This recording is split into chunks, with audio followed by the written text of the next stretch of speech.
이재명 대통령이 이진숙 교육부 장관 후보자에 대한 지명을 철회했습니다.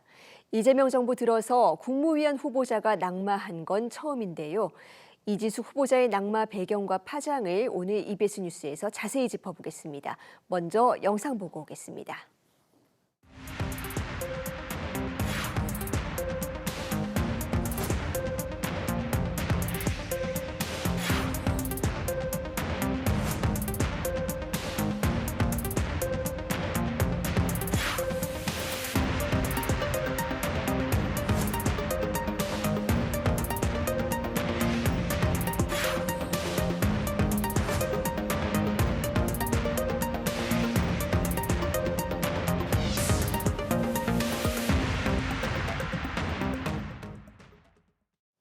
네, 이진숙 후보자의 낙마 쟁점에 대해서 교육부 출입하는 진태 기자와 조금 더 자세히 짚어봅니다.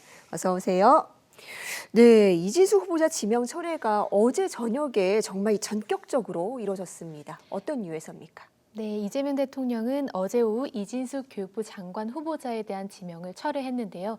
지명 21일 만에 낙마한 겁니다. 이재명 정부 들어 국무위원 후보자의 첫 낙마 사례이기도 합니다. 우상호 대통령실 정무수석은 이 대통령이 그동안 다양한 의견을 경청하며 고심을 거듭했고 종합적으로 고려해 결정했다고 설명했는데요. 여기서 주목할 점은 자진 사퇴가 아닌 지명 철회라는 겁니다. 이 지명 철회는 대통령의 인사 실패를 인정하는 걸로 비칠 수 있기 때문에 보통은 후보자가 자진 사퇴하는 경우가 대부분인데요. 전국교직원 노동조합은 물론 여당에서도 공개적으로 지명 철회를 요구하자 이 대통령이 직접 철회하는 방식으로 민심 달래기에 나선 걸로 풀이됩니다. 다만 우 정무수석은 오늘 한 언론사와의 인터뷰에서 지명 철회라는 방식을 선택한 건 이 후보와의 상의 끝에 나온 결과라고 설명하기도 했습니다. 한편 교육부 장관으로선 청문회 제도가 도입된 이후 지명을 받고도 임명되지 않은 세 번째 교육부 장관 후보자인데요. 앞서 박근혜 정부의 김명수 후보자 그리고 윤석열 정부의 김인철 후보자 역시 논문과 관련된 윤리 문제로 낙마했습니다. 이 교육부 장관직은 교수 출신이 많고 그래서인지 후보자 검증 단계에서 이 논문 문제가 치명적인 결정타가 되는 경우가 반복되고 있습니다. 한편 이진숙 전 교육부 장관 후보자는 오늘 교육부를 통해 인사권자의 의견을 겸허히 받아들인다며 공식 입장을 밝혔습니다. 그러면서 큰 성찰의 기회가 되었으며 더욱 노력해 나가겠다고 밝혔습니다. 네, 이 지명 철회가 발표된 게 일요일 저녁 6시 30분 아니었습니까? 그만큼 고심에 고심을 거듭했다라는 건데 그렇다면 이 후보가 낙마한 직접적인 원인 뭐라고 볼 수 있을까요? 네, 우선 논문과 관련된 연구 부정 의혹이 가장 1순위로 꼽히는데요. 제자 학위 논문을 학회지에 발표하면서 자신을 제1저자로 등재하고 제자를 교신저자로 이름을 올리거나 아예 빼면서 제자 논문 가로채기 의혹이 불거졌었고요. 또 하나는 논문을 쪼개면서 이른바 그 논문 쪼개 의혹도 함께 제기가 됐습니다. 이 후보자는 이공계 특성을 일반적인 기준으로 해석한 오해라고 해명했지만 논란을 불식시키지는 못했습니다. 게다가 자녀들의 조기 유학 논란도 불거졌는데요. 두 자녀 모두 고액의 미국 사립 기숙학교를 다녔고 특히 둘째 딸은 의무교육 대상인 중학교 3학년 때 불법으로 유학을 떠났습니다. 당시 인사청문회를 하면서 고개를 숙이면서 사과했지만 이 교육부 장관 후보자가 자녀를 사교육의 정점이라고 할 수 있는 조기 유학에 보냈다는 사실 자체가 공교육을 책임질 수장으로서 자격이 없다는 비판이 일기도 했습니다. 이 무엇보다 결정타는 자질 논란이었는데요. 인사청문회 당시 초중고 법정 수업 일수에 대해 제대로 답을 하지 못했고 나이스나 그리고 또 유보통합 추진 주체에 대해서 제대로 된 답변을 내놓지 못했습니다. 충남대 총장 출신으로 고등교육 전문가로 알려졌지만 이 초중등 교육 현장에 대해서는 이해가 현저히 부족하다는 평가가 굳어진 겁니다. 또 우수석은 어제 지명 철회 이유에 대해 인사청문회 과정에서 상당 부분 의혹이 해명된 측면도 있고 해명되지 않은 측면도 있었다면서 여러 측면을 종합적으로 고려해 결정한 것이라고 설명하기도 했습니다. 또 한편 여권 내부에서는 그동안 최소 한 명의 낙마는 불가피하다는 기류가 강했던 것도 영향을 미친 걸로 보입니다. 이번 인사청문회에선 이전 후보자뿐 아니라 보좌관 갑질 의혹이 있는 강선우 여성가족부 장관 후보자에 대한 부정적인 여론도 적지 않았는데요. 하지만 이전 후보자는 지명 철회되고 강 후보자는 임명 수순을 밟고 있는 상황입니다.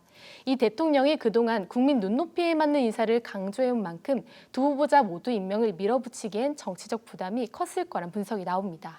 네, 그런데요. 지금 교육부 현안이 만만치가 않습니다. 특히 올해는 고교학점제부터 디지털 교과서까지 이 새로 해보는 정책이 너무나 많고 또 혼란도 많은 상황인데 이 장관 공백에 따른 우려는 없겠습니까? 네, 우선 이 교육부는 의대생 복귀 문제부터 유보통합 추진 같은 굵직한 과제들이 산적해 있는 상황입니다. 현재로선 교육부 차관인 최은옥 차관 중심 체제가 유지될 걸로 보이는데요. 교육부는 오늘 정례 브리핑에서 큰 공백은 없을 것이라면서 교육 현안에 차질 없이 대응하겠다고 밝혔습니다. 특히 이전 후보자가 깊게 관여했던 서울대 10개 만들기 정책이 좌초되는 게 아니냐는 우려도 나오고 있는 상황인데요. 서울대 10개 만들기는 지역 균형 발전을 위해 각 지역의 서울대 수준의 대학을 설립하겠다는 내용으로 이재명 대통령의 대표적인 교육 공약 중 하나입니다. 이전 후보자는 지난 대선 때 더불어민주당 중앙선대위에서 서울대 10개 만들기 추진위원장을 맡기도 했습니다.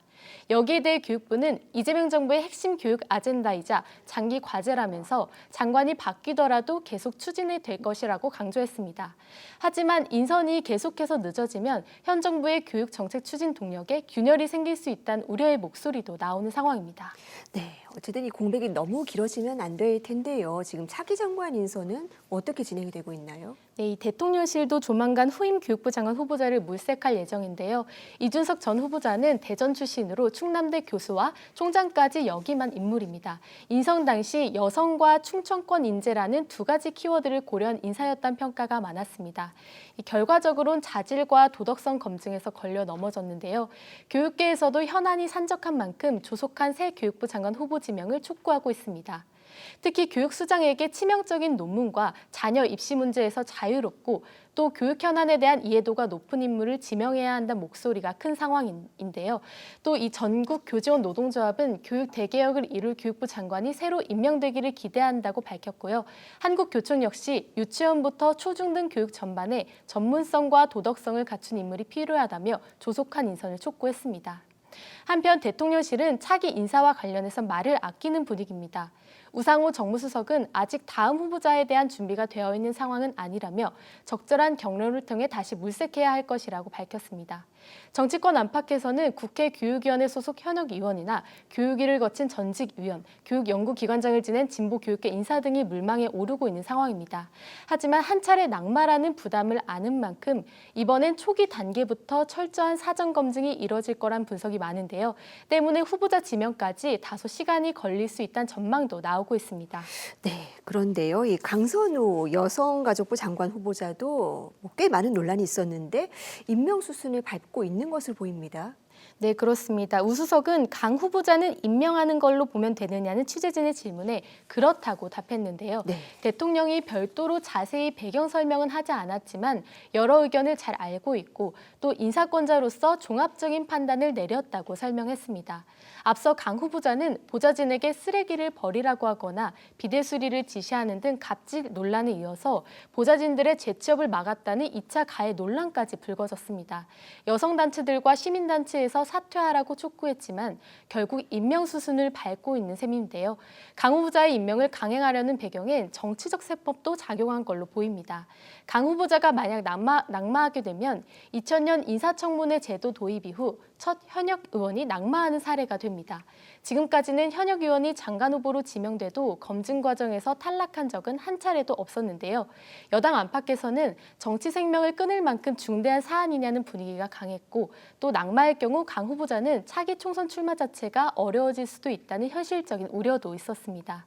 또 현역 의원 낙마가 현실화되면 현재 당정 일체 기조 자체가 흔들릴 수 있다는 판단도 있었던 걸로 보입니다.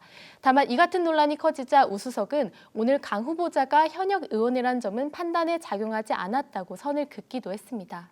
또 한편 강 후보자의 인사청문회 보고서 채택 시한은 지난 19일이었는데요. 대통령은 국회 10일 이내 기간을 정해 보고서 송부를 재요청할 수 있고 그 기한이 지나면 국회 동의 없이도 임명을 강행할 수 있습니다. 네, 앞서 이 윤석열 정부에서도 교육부 장관 인선이 특히나 굉장히 어려웠었는데요. 국민 눈높이를 면밀하게 반영해서 후속 인선이 이루어지기 바랍니다. 진태희 기자 잘 들었습니다.